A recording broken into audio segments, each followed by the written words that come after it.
Hello, good afternoon, or good evening, or good morning, everyone, depending on where you are today in this beautiful world. Welcome to our webinars.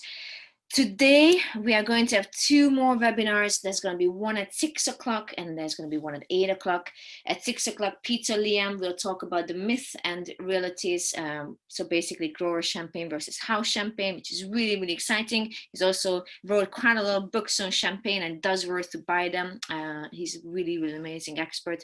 So it's going to be really, really fun to have him later on today.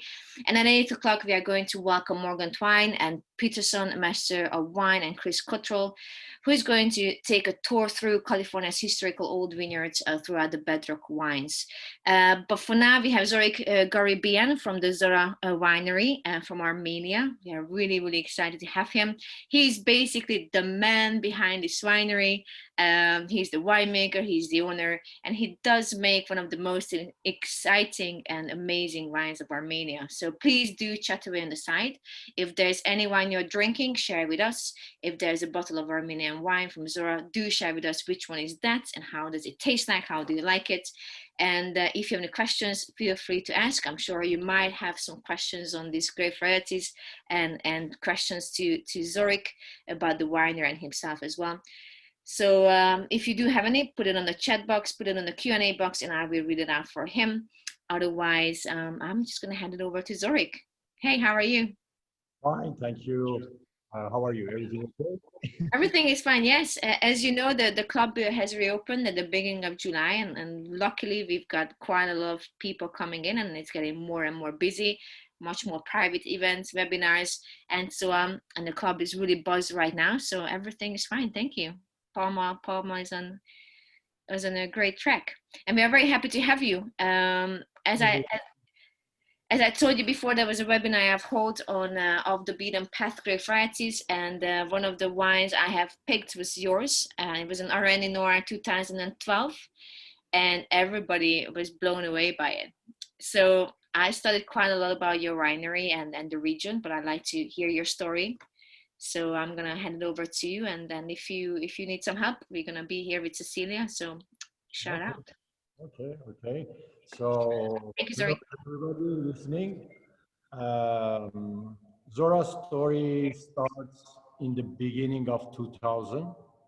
And right from the beginning, Zora has opted to work with the local varieties, with native varieties, and has opted also to work with traditional aging vessels of with local tradition, which are the amphoras, the clay jars that I'm using in my winery. You can see behind me. And the aim has been to have quality wines showing our terroir, which is a phylloxera-free terroir. Phylloxera has never arrived here, so no human manipulation and no grafting. And to show also the highlands that we are. We are about 1,400 meters. The vineyard and winery are on 1,400 meters, and we got other vineyards on 1,600, which I will arrive later to them. So this has been the core of Zorah from the beginning. We are still on this path, and this will be the future for Zorah to rediscover the treasures of Armenia. When I started, local varieties didn't have any credibility, and karasses, the clay jars, were not even considered a reliable aging method. And when I arrived to Armenia, I am a diasporan Armenian. I arrived to Armenia for my first time, I arrived to Armenia in 1998. And the situation here, I noticed right away that we had lost our links with our glorious winemaking history. And that was because of our tumultuous history that we have had in the last 100 and so years. First the genocide, and then the Soviet rule that they decided and designated Armenia as a brandy making country. So even the experts When I started, they were considering Armenia as a brandy making country, and the winemaking was left behind. But I want to stress that the winemaking in Armenia, I mean the winemaking in Armenia, we are not a country that we are improvising ourselves to be a winemaking country, and we have a fantastic, all the necessary tools to become a major player in the world. You will all agree that any important winemaking country has a legend. Armenia, for me, has the mother of all the legends. Uh, Everybody knows about Noah's Ark. Noah's Ark descended on Mount Ararat. This is not so many people know about this, that Mount Ararat is the spiritual mountain of Armenia. Noah descends in Ararat Valley, plant his first vine, and then the legend has that he becomes drunk by his own made wine. Here you have the first vineyard out of Armenia in the world. But Armenia is not only about legend, of course. We've got, as I say, a fantastic history, but before going to few to most important archaeological sites, I would like to show where Armenia is. I don't know if you see my slides because I have difficulty here. Do you see? I can see the winery's name, so Zorah, and the mountain behind it. So a nice picture. There are problems to change the. Yeah, there you are.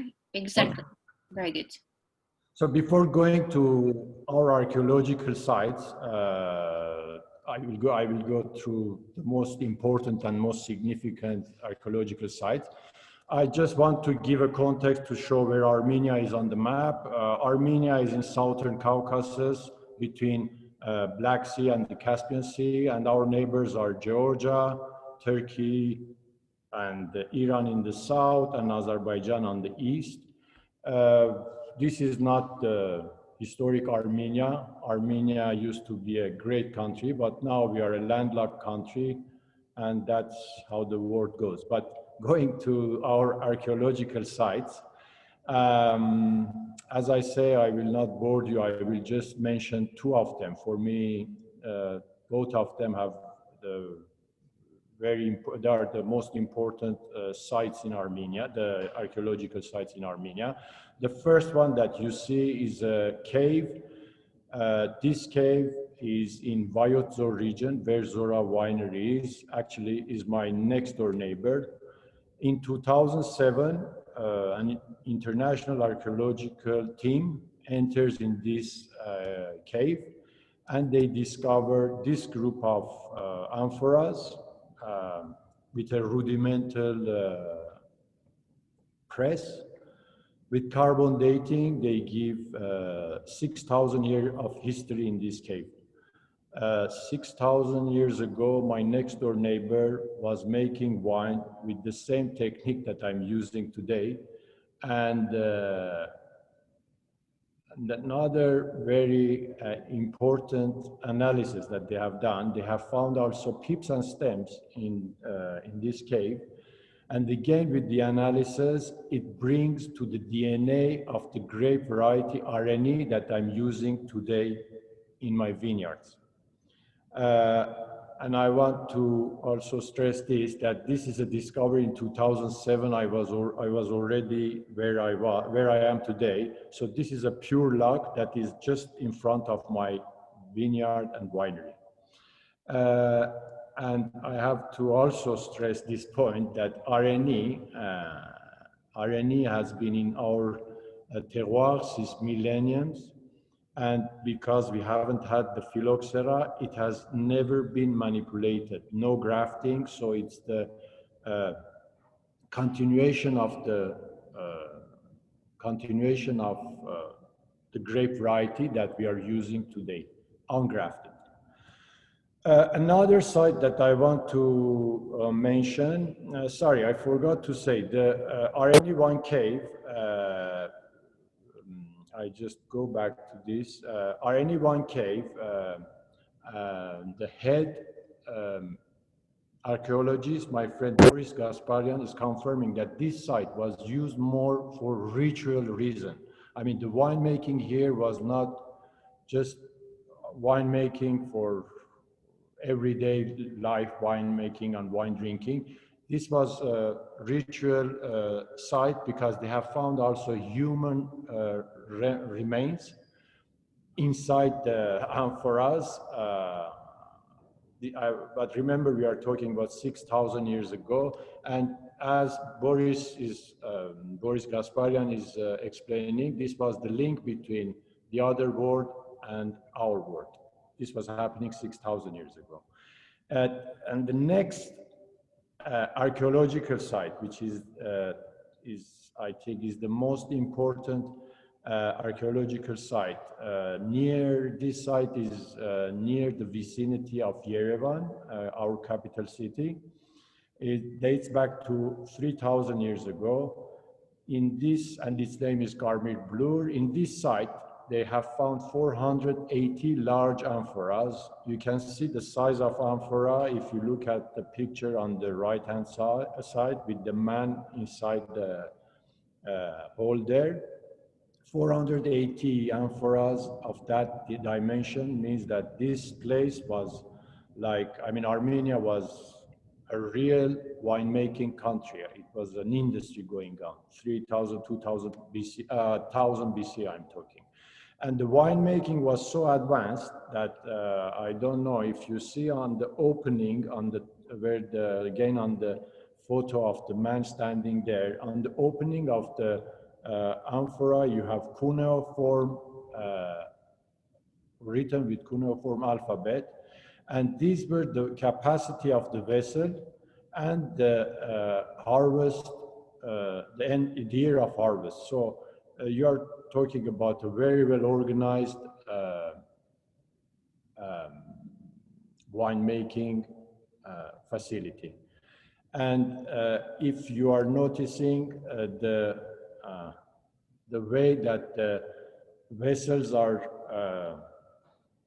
buried is 3/4 in and 1/4 out, like the same way that I have in my winery, and this is specific to Armenian winemaking. I will come to it when I will explain our winery and wines. I would like to point out 301 AD. This is a very important date for Armenia because Armenia becomes the first country in the world to adapt Christianity. By doing this, the winemaking becomes even more important in everyday life because as everywhere, the monks around the world, even the Armenian monks, had their vineyards, they were making wines, and we got plenty of monasteries in Armenia, all around Armenia. And another sign that shows that the winemaking was really part of our culture is that wherever you go on the monasteries, apart from the cross, which is the main ornament on the reliefs on the monasteries, the next thing is the grapes and the wine, as you see in this slide. So to show you the continuation that we have with the Christianity, and it becomes even more important. Now we go to today's Armenia. I want to show that few regions. We are 6 districts in Armenia. North of Armenia is more constant in Tavush region. They are more concentrated on white varieties. They have also international varieties. Unfortunately, the phylloxera is present there. Then we have basically Ararat Valley that I was talking about, Noah and his Ark, Ararat Valley, and another native varieties that you can read on the slide. The Vayot-Zor region in the green, that's the quintessential region, winemaking region of Armenia. That's where Zorah is located. And before deciding this region, I have been through all the regions in Armenia, and in my opinion, this is the region that has it all. Not only has with Armenian standards, even with international standards. This is a view of Vayot-Zor. Vayot-Zor, the vineyards are from 1,100 meters above sea level till 1,700 meters above sea level. The whole region, I'm not talking about the province, the whole region has no industry. Forget about being polluting or no polluting. The population is basically more concentrated on agriculture and cattle farming. This region is the smallest, Vayot-Zor is the smallest and the less populated of Armenia. And we have plenty of native varieties there to be discovered. And this is what Zorah is keep doing. Zorah's, as I say, Zorah's project is to rediscover our native varieties. And on this slide, you can see Zorah's vineyards on 1,400 meters.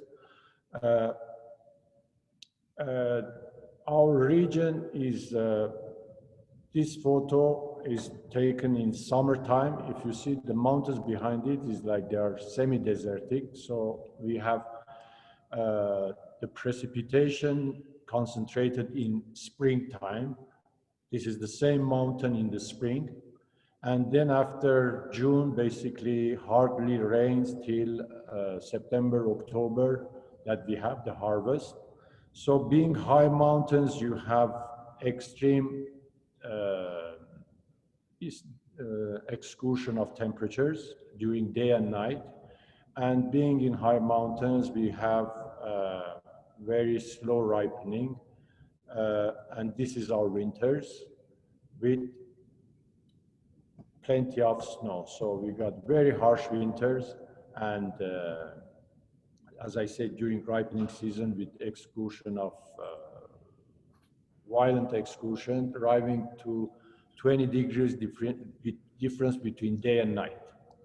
Zorik, a question on the climate. You mentioned there's a lot of indigenous grape varieties, and if I'm not mistaken, one of the reasons behind it is also that it gets sometimes so cold and so harsh in the wintertime that you have to bury the vines, and non-indigenous grape varieties cannot really deal and cope with that climate either. Is it true? Okay, I give you, yeah, I mean, no, I tell you about Vayot-Zor. Vayot-Zor, this is why I say Vayot-Zor is the quintessential region in Armenia for the winemaking and has it all. Because as you said rightly, whole Armenia, except north of Armenia near Georgia, they don't cover their vines. But the rest of Armenia covers the vines during winter because we got harsh winters. And the rest of the regions in Armenia, they are lower elevation from Vayot-Zor because Vayot-Zor has the highest elevation in Armenia. But strange enough, nobody in Vayot-Zor covers the vines. And this is because I go back to the discovery of RNE1 cave, because RNE and other grape varieties have been there for millenniums, and they have adapted fantastic. We got winters that goes to peaks of -20. Then in springtime, we have, 5% of casualties, but I think that's more than normal. But what you say for Armenia is right. In the other parts of Armenia, they cover the vines during winter, but not us, not only Zorah, the whole Vayot-Zor is like this. Yeah. And this contrasts because, as I say, we are, the other parts of Armenia, we are traveling around 1,000 meters, 900 meters. Vajadzor region starts at 1,200 and it goes up to 1,700 meters. Yeah. So basically, that could be one of the reasons why there's no international grape varieties either in the area. Yeah, I mean, don't forget that when you talk about Armenia, is fertile. You're talking about the cradle of vine and wine. So I don't know. This is my friend Jose Villamo that has studied the DNA of RNA. He's confirming that RNA is autochthonous to Armenia and not related to any other varietal. But with the same token, he says that if he goes deeper in the study of the DNA of RNA, he maybe we will find that RNA is the father and mother of some international grape variety around the world. Uh, so. Uh, and he also mentions that RNA is so old that he calls it as an orphan grape. So you are talking about a place that it's that is the cradle of vine and wine. This is the to have in mind. To say that we don't have international grape varieties, uh, we have our own, and I'm telling you this that Zorah has a new project, Zorah Heritage, that next year you will have also the wine, the first wine of the series.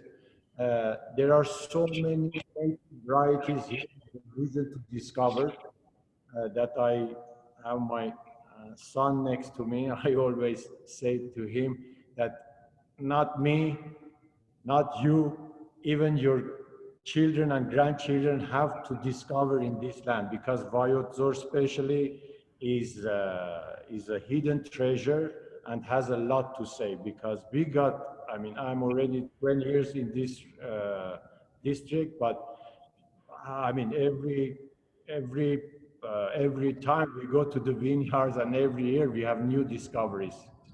So that's the Well, situation. well, that's exciting.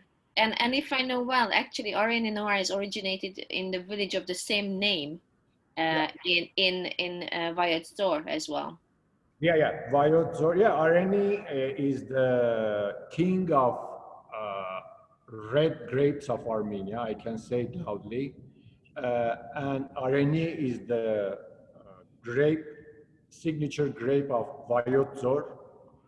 RNE is a very difficult vine to because the adaptation they have tried in other regions, even in Armenia, the result is completely different. And yeah, we got RNE grape, RNE village, which my plantation and RNE village is underneath me, and then we got RNE one cave.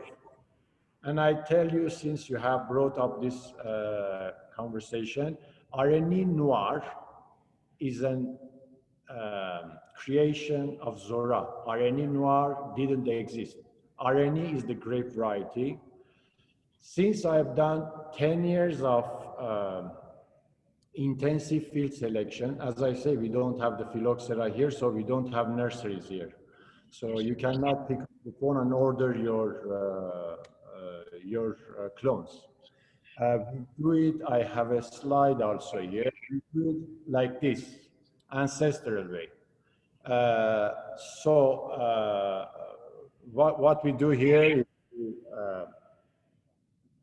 put the cuttings inside the hole, cover it with sawdust, and when the root hairs come, we take them out and we create our own cuttings, our own nurseries, sorry. Then after a year, we go in the vineyard. Zorah has done this Zorah project. Zorah has a winery.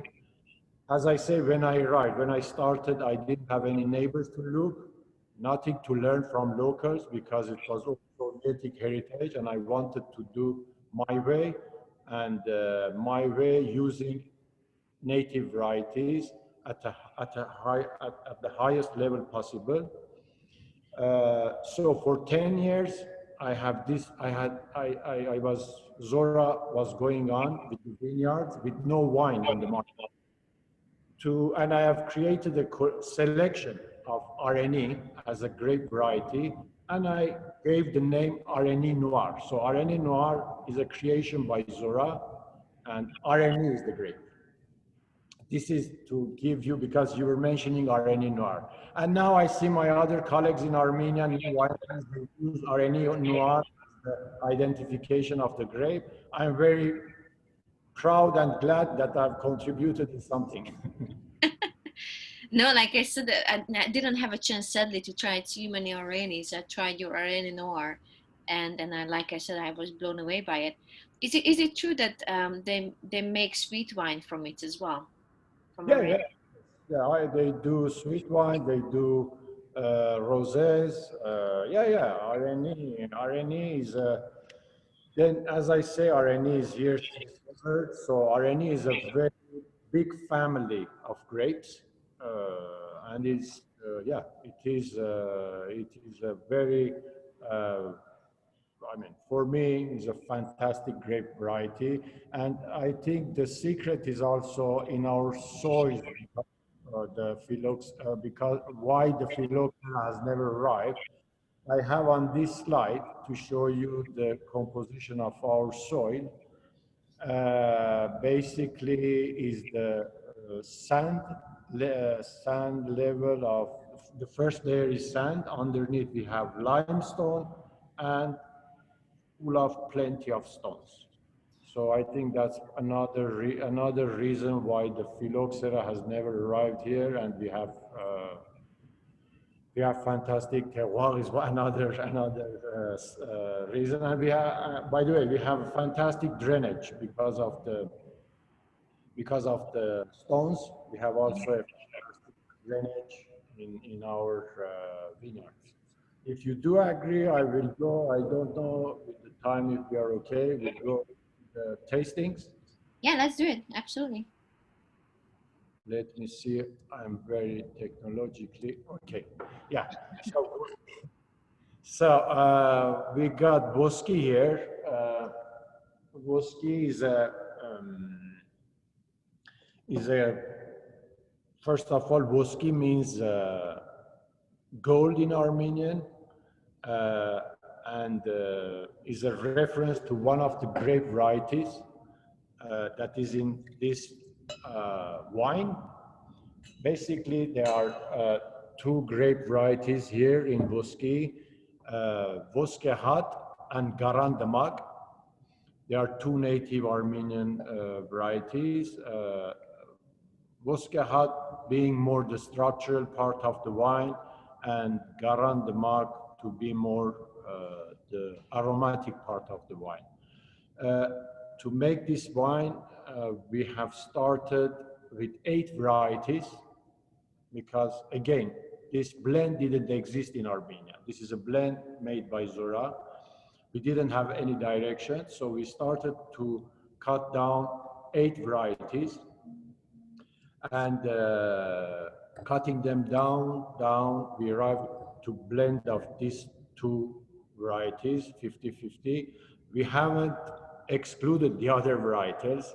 Uh, we are using one of the varietals that we excluded from Voski's blend in our heritage project that I was telling you before, which is anyway, I tell it now, you will have it next year, is a skin contact uh, fermented and aged inside the amphora. But in England, you will have it next year. That's something else. That's Zorah Heritage Chiller. With the whiskey, this is a mineral wine. The minerality is king here. Stone fruits, and here the aromas. Flintstone is the major player in this wine. The taste is the salinity is there. And as I say again, is a mineral wine, and we make this wine in. Sorry, this is the grapes that we are using. This is the Garand, the Mag, and this is the Voskehat. And this wine is made in concrete tanks, as you see in the slides. Uh, we use concrete tanks in this process for Vuski. They are not lined, they are rough, tough concrete tanks. And it's fermented and aged for 1 year. I will sip a white wine because my mouth is a little bit dry.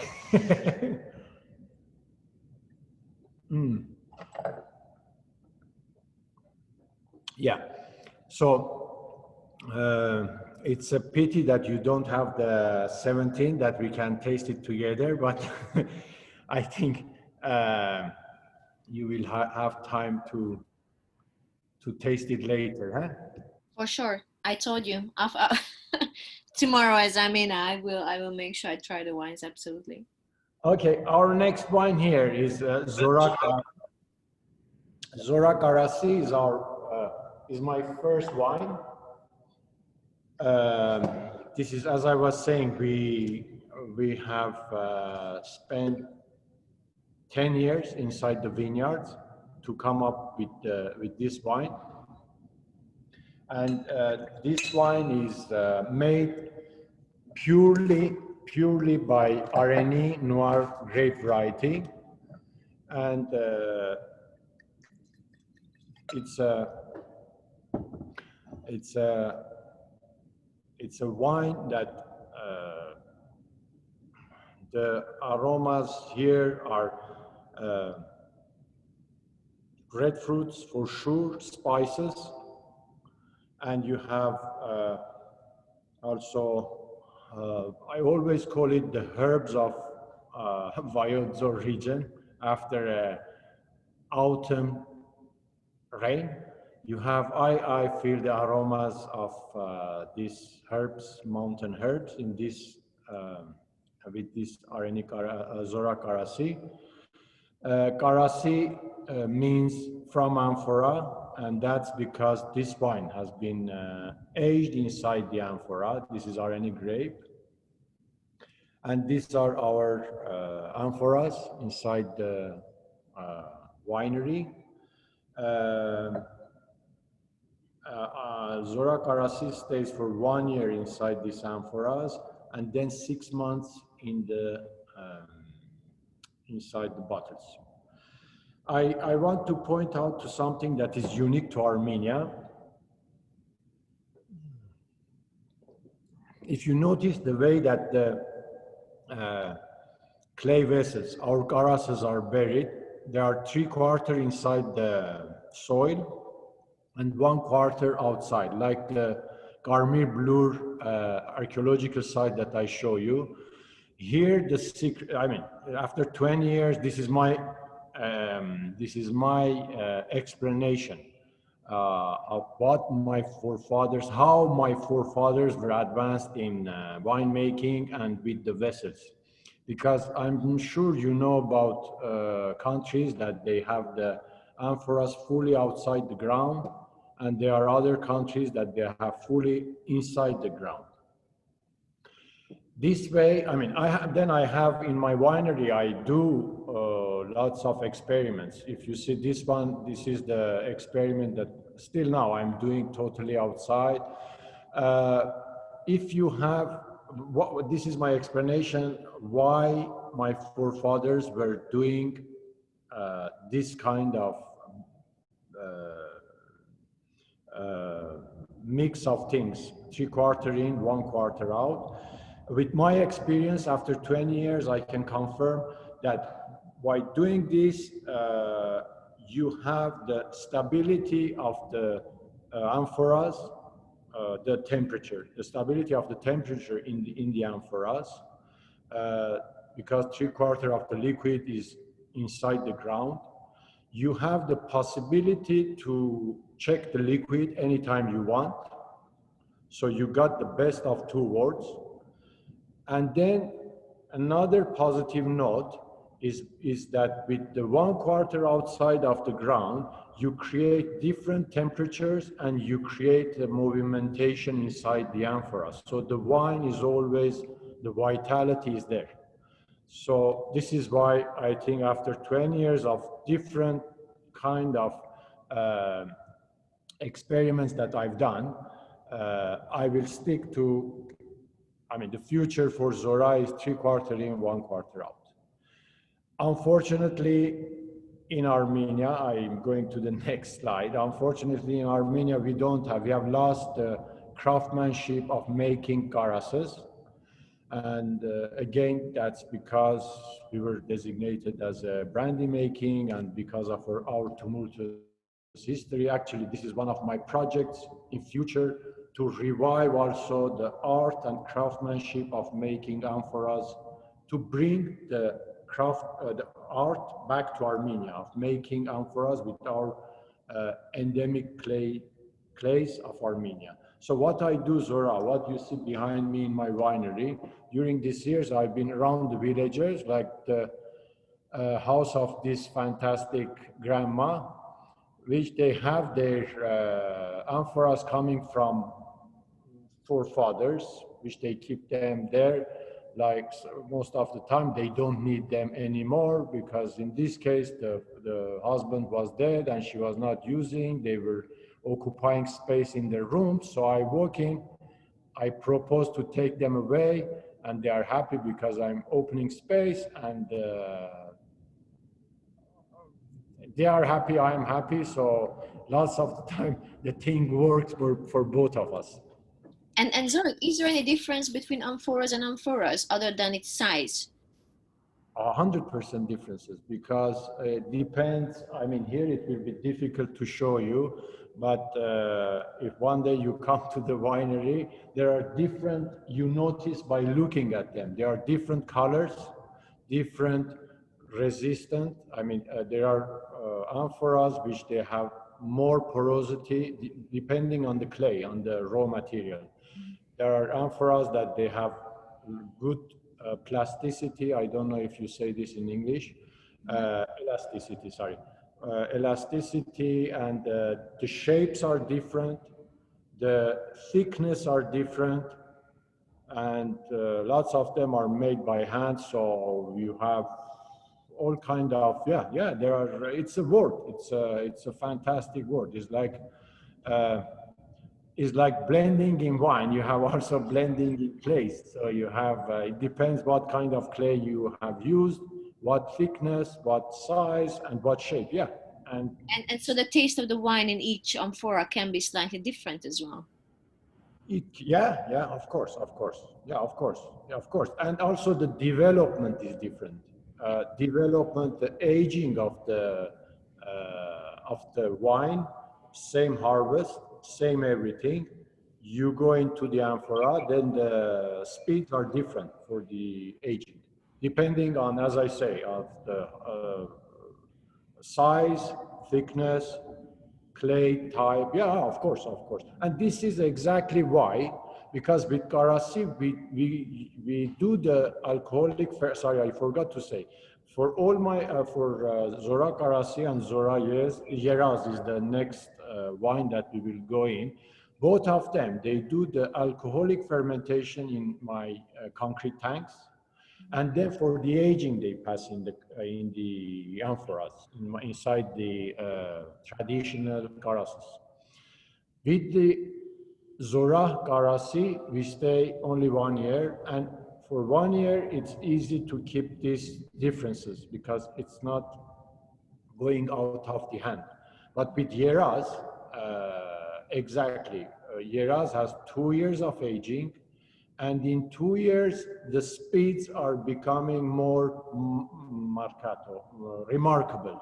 So this is why we, after 1 year and some months, we go inside one big wooden cask, which is not toasted. We are not after vanilla there. We are after unifying yeras, because if we stay 2 years inside the amphoras, what you say, it was a very nice um, accorgimento. Nice point that you brought out. With yeras we have this process. We go inside this wooden cask that gives unity to the wine, because if we keep it there for 2 years, then yeah, you have different talking wines, um, different speeds of wine. And yeah, this is why with yeras, we have the main aging inside the amphora, and then in one big bote, and yeras also because it's a very limited quantity. Only 4,000 bottles each year are made. It's manageable in one big wooden cask, 31 hectoliters. We have 3 years this year. This was the plan. So I brought 3, 12, 13, 14, which basically all three of them, they are different years, but since you are not tasting with me, I just pass quickly to say that Yeras is all about, again, concentrate fruits, because Yeras's vineyards are not planted by me. Now you see a slide of where we get Yeras's grapes. This is a fantastic heritage we have. These are ultra-centennial bush vines that we have discovered them on 1,600 meters of elevation. The is a field blend, but the majority of the grapes over here are RNE again. Actually, I took lots of cuttings from this side to plant on 1,400 meters of elevation in my vineyard, the ones that we saw before. So here, big plants like this, they have very low outcome. And one thing that it's striking is the concentration even before the wine. Even the fruit that you are eating is the concentration of the berries of the fruits that you have. So in Yeras, the spices, the tannins are more, are to the extreme, fantastic. And is the juiciness and very long length that is striking. Here again, you have the herbal notes, very light herbal notes, and harmony in mouth, and as I said, these silky tannins. Is our pride. I mean, the name of the wine, it says it all. It's Zorah Yeraz. Yeraz translated means dream. And to be honest, it was my dream to have a wine like this. When I started Zorah, I could have never imagined to arrive to this wine, but this was the goal. Actually, we are doing our first steps. So each year where we are trying to learn something and make it better and better. But I think Yeras is the expression what our terroir can say. And as I say, is the concentration of aromas, the softness of tannins, and the spices, red fruits, black fruits, you have it all there. In the end, I don't know if you are, in the end I will show also this, because sometimes I'm around the world and they ask me about the vineyards. And they say, what is the yield in your in Yeras's vineyards? And when I mean, if you see this site, if you see this vineyard, you will understand. And if you see this other photo, you will understand that's impossible to to to give a yield, because tree plants like this big, they can do maybe 1 year half a kilo, next year zero, and if you're lucky, maybe 1 kilo a year. So and they are like half a jungle year. The harvest year is middle to end of October, and you are talking in the total ruralness, very far away from the villages.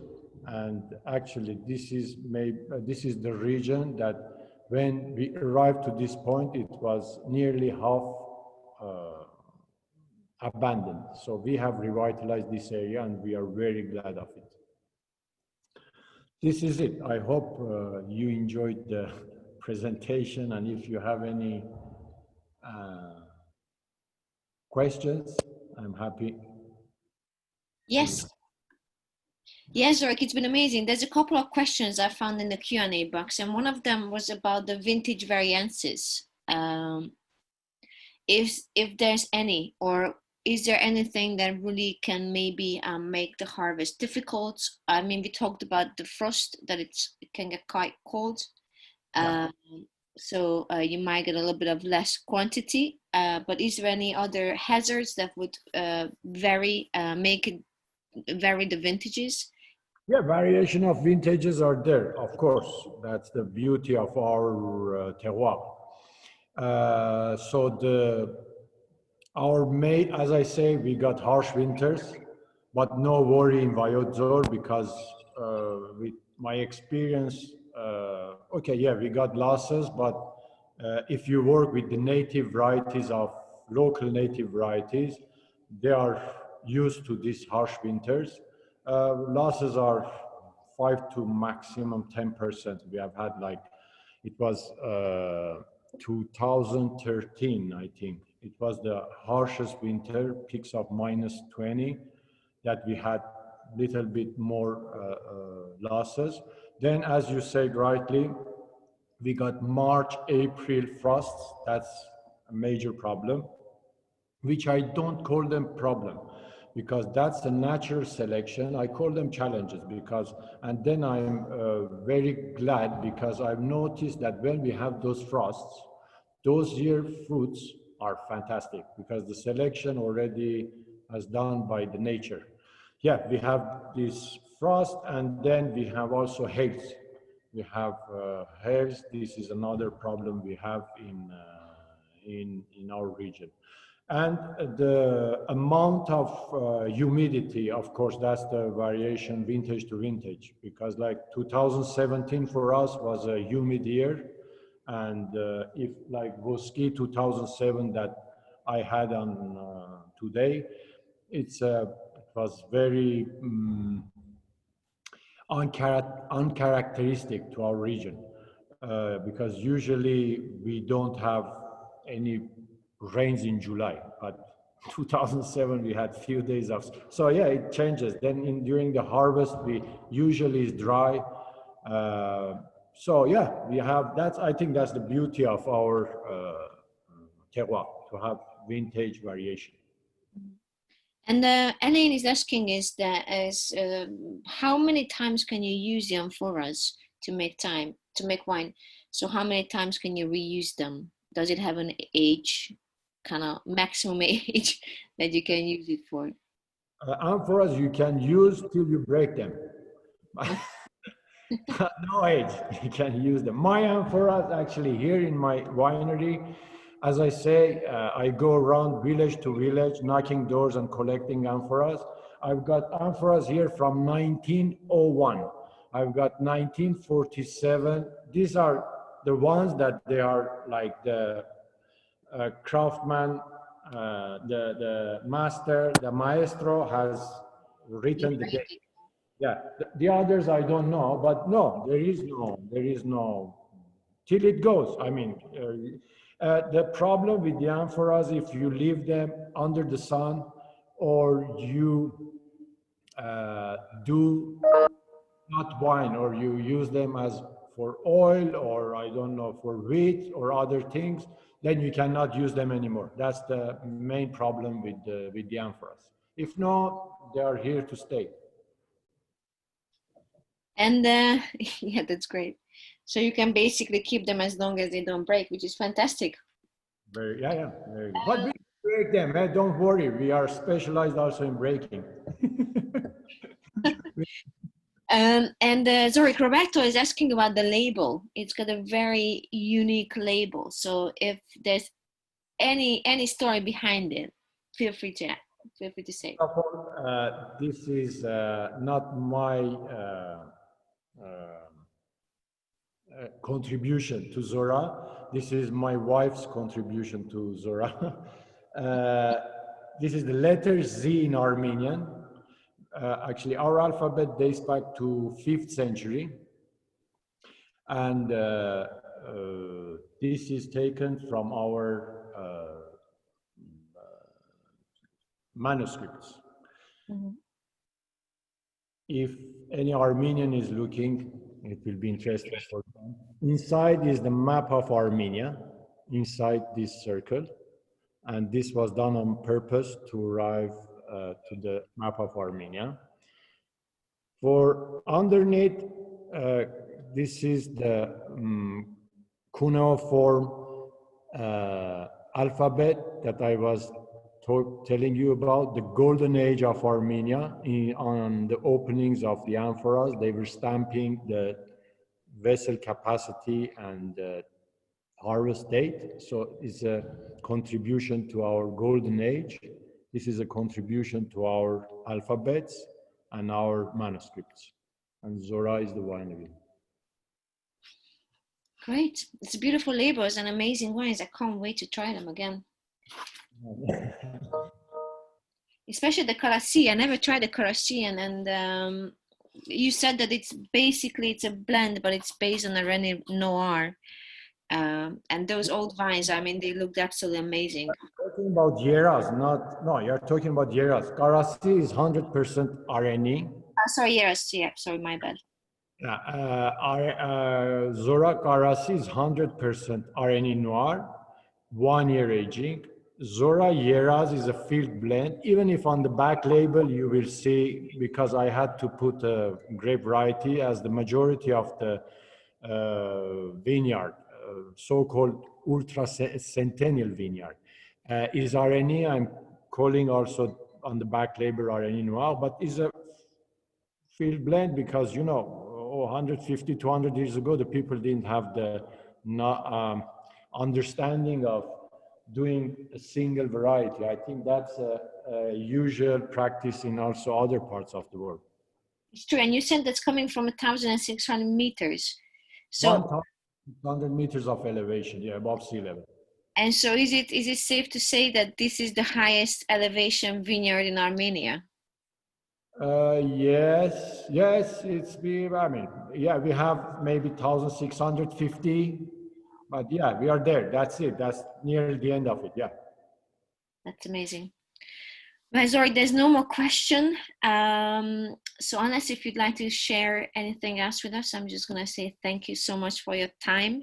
It was lovely to hear you talk about the winery and the history of Armenia, and I do hope to welcome you back at London at Parma. So if you do come by, send us an email, and I really hope to welcome you soon. It was a pleasure to be with you for sure. We will, with Liberty Wines, we will fix a meeting to see each other again when everything will be more relaxed. The world will be more calm and we will restart to travel. Yeah, I hope you all the success. You deserve it. You are a prestigious place, and I hope that you will continue like this for so many years to come. Well, Thank you for having me. Zorik, I'm so sorry. There's a very important question that just came into the Q&A box. Is it where can we buy the wines in the UK? Liberty Wines. Liberty Wines. David Gleave. David Gleave is of course, is the owner. Liberty Wines is the my importer. Actually, I have to say a special thanks to Liberty Wines because they have been the first importer when Zorah started. They were the first guys to give me green light to sell my wines, and I will never forget this. And I'm very glad that they are still with me. Yeah. And Zorik, I mean, I really want to ask another question to you. Is it okay? Sorry. Setsuko would like to ask whether Garand Mark has another synonym or not. I don't, because here in Armenia, Garan, the mark is not very popularly used. They use other words to it, but I don't want to promote any other. I want to stick to my Armenian grape variety name, which is Garan Dmag. And what I can say is native to Armenia, and there is no international relation to it. Whatever I use, I make sure that uh, they are the children of Armenia, proudly Armenian. Also because, as I say, Zorah's mission is to make a revival of our indigenous grape varieties, which we have plenty of them. And we have years and years of work to do to bring out the full potential of Armenia. I think that's great, and I think that it's great to have Chardonnays, it's great to have Cabernet Sauvignons. People like all these great varieties, including myself. But when it comes to a country and having its own identity and having their own great varieties, I always love that and adore that. And there's plenty of place for these great varieties as well in this world. Uh, Of course, sorry to interrupt you, and maybe I didn't explain myself very well. I enjoy Chardonnay, Sauvignon Blanc, Riesling. I enjoy everything, and I I am a fan of Pinot Noir and Cabernet. You name it. I like to try all the wines, and I think the real wine lovers around the world, that is what the real wine lover is to keep trying, keep experimenting and having new experiences. But in Zorah's case, professionally as a winery and vineyard, when you have a treasure in your hand that it's not uh, discovered yet, and the world doesn't know about it, and it is your passion to make it happen, I think to go and work with respectable grape varieties, as it could be Chardonnay, Sauvignon Blanc, and you name it, it's, for me, at least for Zorah, that's not, I want to have, I want to show the treasure of my home. Then, of course, then I respect also the guys in Armenia that they work with international varieties. Not all Armenia or all the world has to think like me, but this is my path. yeah, I love the way you think, and I think it's great.